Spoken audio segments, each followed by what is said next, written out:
Welcome to Carmelito.com. Today I'm going to show you how to do an SQL injection in OWASP Bricks, the content page 1. I'm using OWASP Mantra, which is a great browser. It features a lot of tools like information gathering, editors, application auditing, and it has all the stuff which you need for web penetration testing.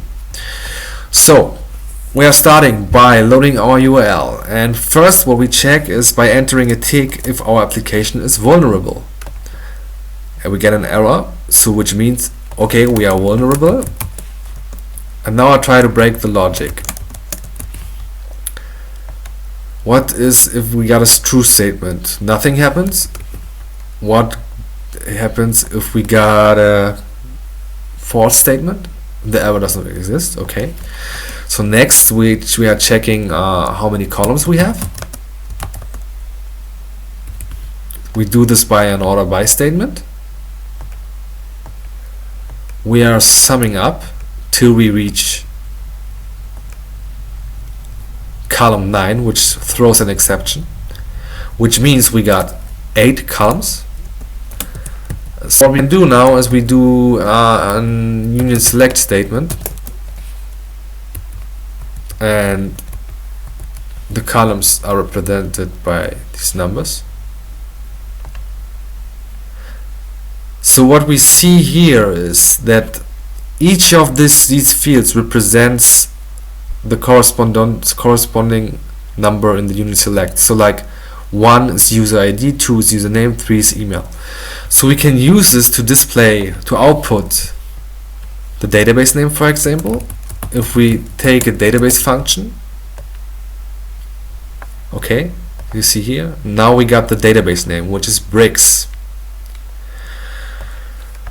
We could do stuff like version, which is this. You see, now we got the version. But what we really need now is the table name. And we get this by entering it. Now comes the next statement from, and we are using now information schema tables where table name gleich database.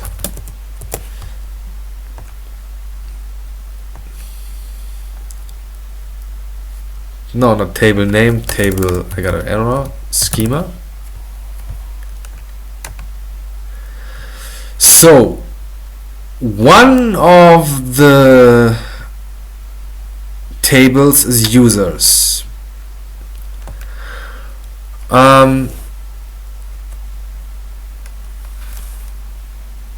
We also need the columns.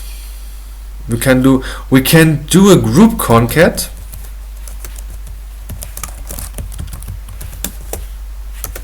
to show each table name in one line.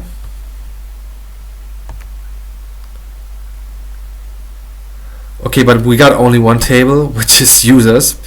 So what we can do now is we can take group concat column from columns. The group concat does the following: it puts all the columns in one line. What? Because we have only three lines which can represent data. So what you will see next is, you see, the group concat does the following: it puts all these columns in one field, or one line. Okay. So we got what we have done so far. We got our database. We got the table name, which is users. We got the database name, which is bricks, and we got all the columns. So what we can do now is we need the name and password.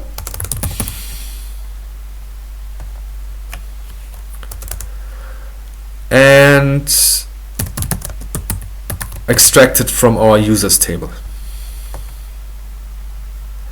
Okay, now we got the name, the login, and the password.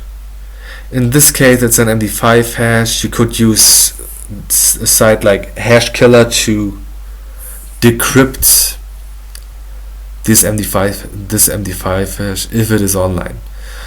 I hope you enjoyed my video. See you next time at commodito.com. Have a nice day. Take care. Dennis.